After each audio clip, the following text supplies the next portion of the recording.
Hello student, कैसे हैं आप लोग। आज हम दैनिक पाठ्य योजना कैसे तैयार करते हैं इसके बारे में जानेंगे, तो ध्यान से बने रहिए। तो ये देखिए, ये पाठ्य योजना मैंने तैयार कर दी है विज्ञान विषय में। जीव विज्ञान, भौतिक विज्ञान, रसायन विज्ञान में एक ही प्रकार का फॉर्मेट होगा। यहाँ तक कि गणित शिक्षण में भी यही फॉर्मेट यूज किया जाएगा। बस गणित शिक्षण के बिंदुओं को ही वहाँ पर एक्सप्लेन किया जाएगा, बाकी तो एक जैसा ही है। तो शुरू करते हैं।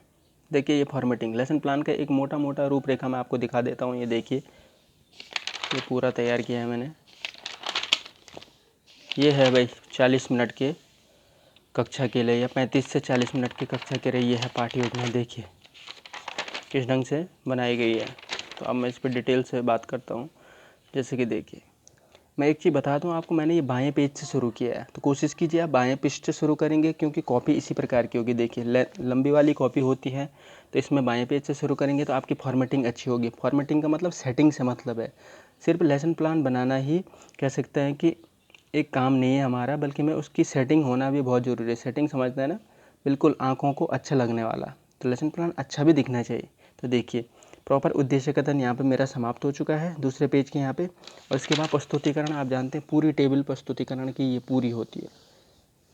और अगर आपका यहीं पे उद्देश्य कथन खत्म हो जाता है तो पूरी ये गैप बच जाता है जगह। तो क्या करते हैं, यहाँ से शुरू नहीं करते, फिर आप यहाँ से करते तो ये भद्दा सा लगता है। तो समझ गए होंगे मेरा कहने का मतलब, किस ढंग से शुरू करना है।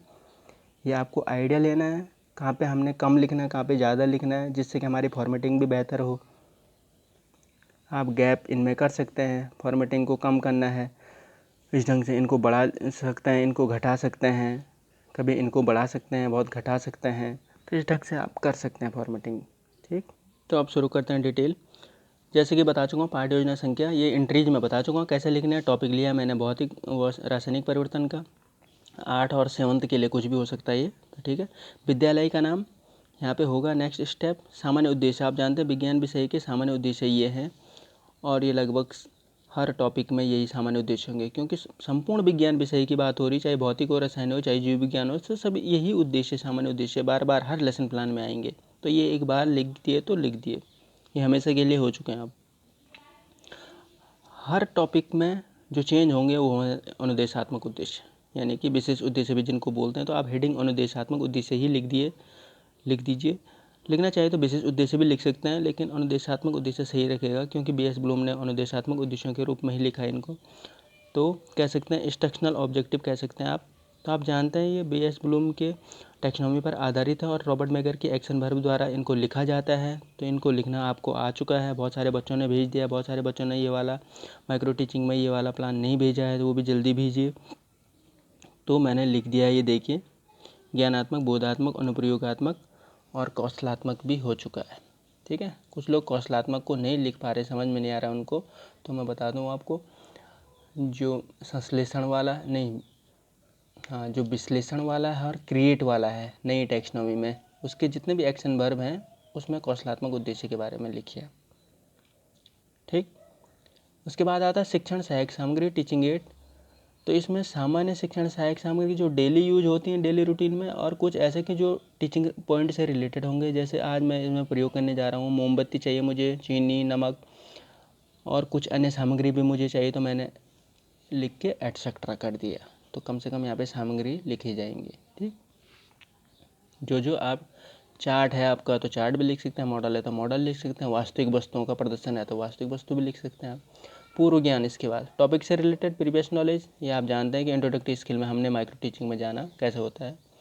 छात्र वातावरण में होने वाले परिवर्तनों के बारे में सामान्य जानकारी रखते हैं। अब देखो, क्योंकि भौतिक और रासायनिक परिवर्तन पढ़ रहे हैं हम, तो मैंने डायरेक्ट लिख दिया है छात्र वातावरण में होने वाले परिवर्तनों के बारे में। मैंने ऐसे नहीं लिखा भौतिक और रासायनिक परिवर्तनों के बारे में, सामान्य परिवर्तनों के बारे में सामान्य जानकारी रखते हैं। परिवर्तन प्रकृति में यानी नेचर में जो भी चेंजेज होते हैं, आम पकने के बाद पीला हो जाता है, दिन रात का होना, इस प्रकार के परिवर्तन वो जानते हैं।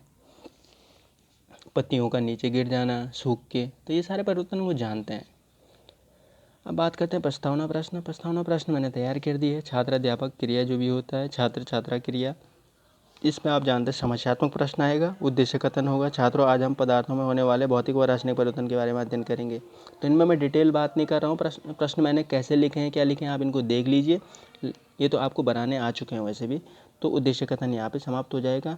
अब बढ़ते हैं नेक्स्ट, तो हमारा जो अगला हर्बर्टियन अप्रोच पर आधारित है, हर्बर्ट की पंचपदीय प्रणाली, जो कि प्रस्तुतिकरण प्रस्तावना हो चुका है।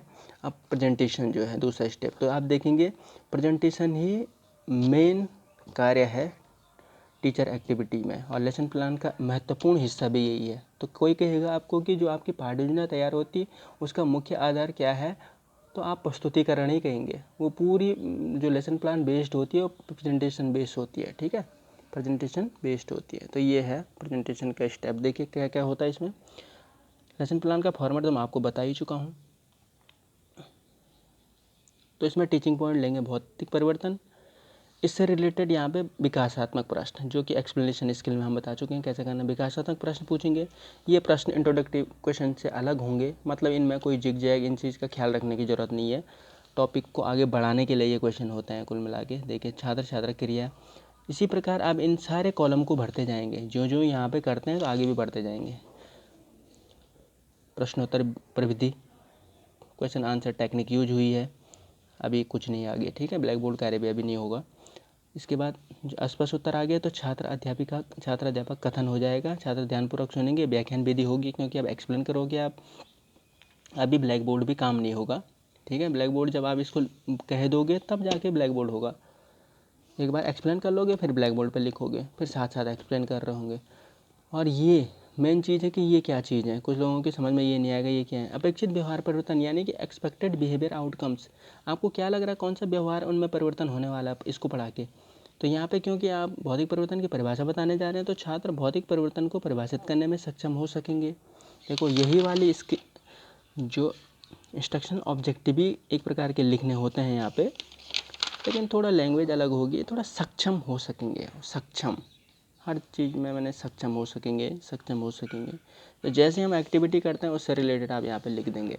ये कहेंगे कोई लोग यहाँ पे क्यों लिखा है, तो ये गलती से लिख दिया है मैंने, विकासात्मक प्रश्न के आगे नहीं लिखना था मैंने, ये इससे नीचे ही लिखे जाएंगे। जब पीपल टीचर एक्टिविटी होगी उसके नीचे ही लिखे जाएंगे, तो इसको काट भी सकते हैं। ये गलती से मुझसे लिखा गया, तो आप ये गलती ना करें, इस चीज़ को आप यहाँ पे लिखिए, ठीक है। जहाँ पे जो चीज़ होती है, यहाँ पे देखो उदाहरण दिए हैं मैंने, तो छात्र भौतिक परिवर्तन के उदाहरण देने में सक्षम हो सकेंगे।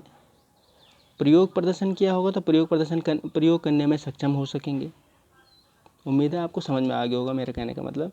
जो एक्टिविटी आप कर रहे हैं उससे रिलेटेड चीज़ें बच्चे सक्षम हो पा रहे हैं उस चीज़ को समझने में, करने में, ठीक है। तो ये चीज़ हो चुकी है। तो देखिए ये नॉर्मल है, विकासात्मक प्रश्न हो गया। फिर आप एक्सप्लेन करते हैं, जैसे आप एक्सप्लेन करते हैं भौतिक परिवर्तन का, पानी का बर्फ बनाना, और ये चीज़ें सारी देख लें आप क्या क्या करेगा। छात्र अध्यापक कक्षा में प्रयोग प्रदर्शन के माध्यम से समझाते हो, इन वाले प्रयोग को करेगा वो कक्षा में। चाहे तो बच्चों की मदद भी ले सकता है वो, लेकिन करेगा वो। चीनी का पानी में घुलना बताएगा, नमक का चीनी में घुलना बताएगा, वगैरह वगैरह, ये सारे प्रयोग भौतिक परिवर्तन बता देगा वो। तो फिर आगे एक्सप्लेन करेगा वो। इसी दौरान यहाँ पे कहने के बाद उसने ब्लैक बोर्ड में लिखना भी शुरू कर दिया था, ध्यान दें। ये चीज़ ब्लैक बोर्ड में लिख दी। ब्लैक बोर्ड में बहुत ज़्यादा नहीं लिखा, भौतिक परिवर्तन की परिभाषा और उदाहरण लिख दिए हैं।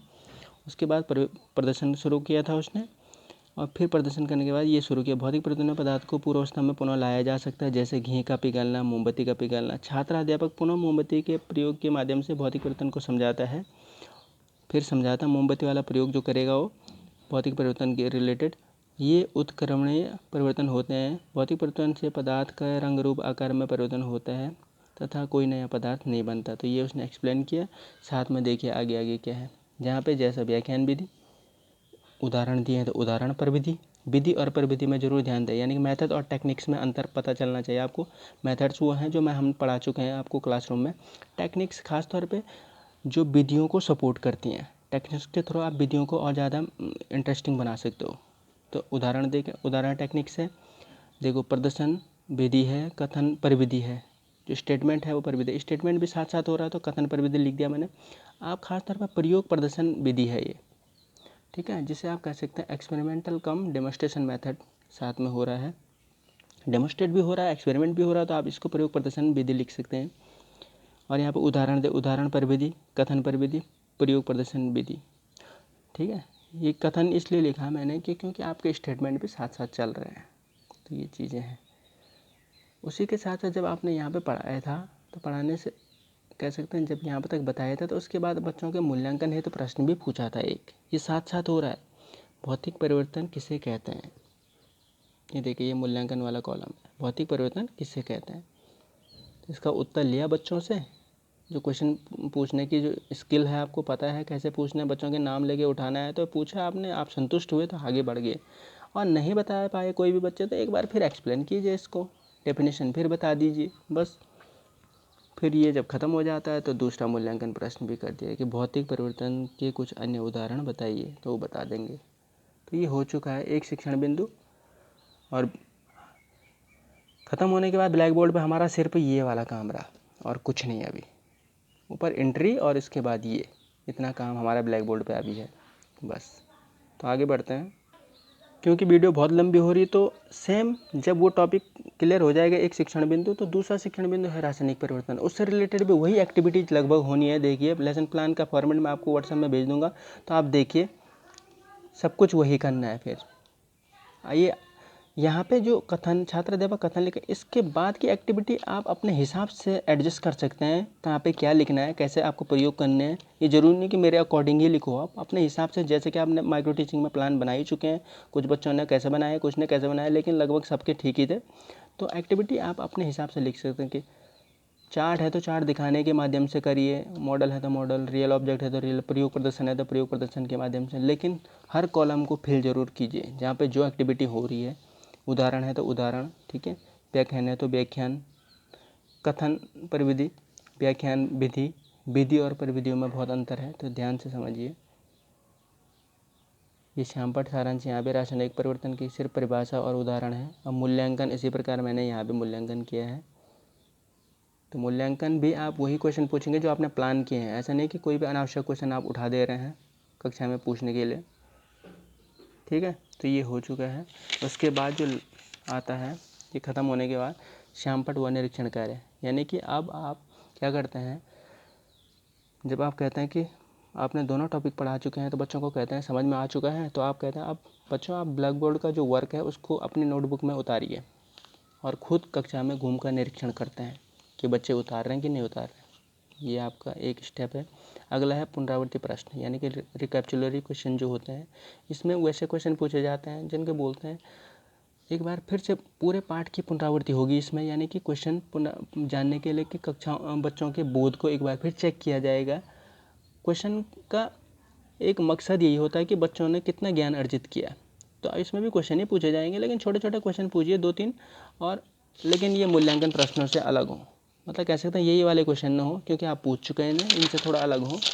तो यहाँ पे आप पूछिए और लास्ट में गृह कार्य दीजिए।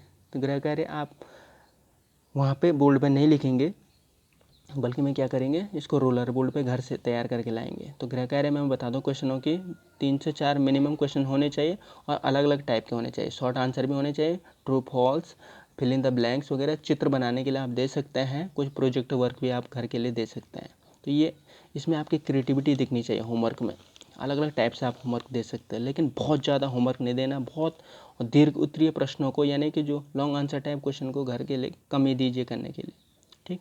एक और चीज़ बताना भूल गए यहाँ पे, जब श्यामपट्ट और निरीक्षण कार्य ये वाला कर देंगे, आप बच्चों को उतारने के लिए बोलेंगे और घूमकर निरीक्षण खुद करेंगे कक्षा का।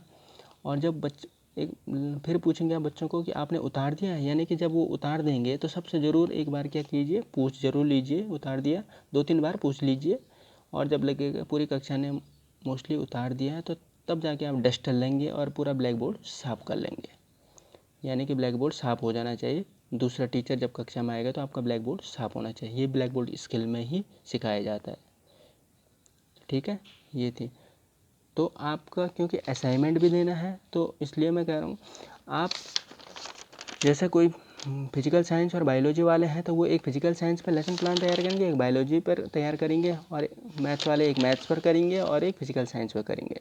तो ये आपके टास्क हैं। 8 तारीख की शाम तक या 9 तारीख की सुबह तक आप इसको व्हाट्सएप के माध्यम से मुझे सबमिट करेंगे। ये आपका असाइनमेंट है। तो उम्मीद है समझ में आ गया होगा। जिसको समझ में नहीं आए वो पूछ सकता है। तो आज के लिए इतना ही, ठीक है।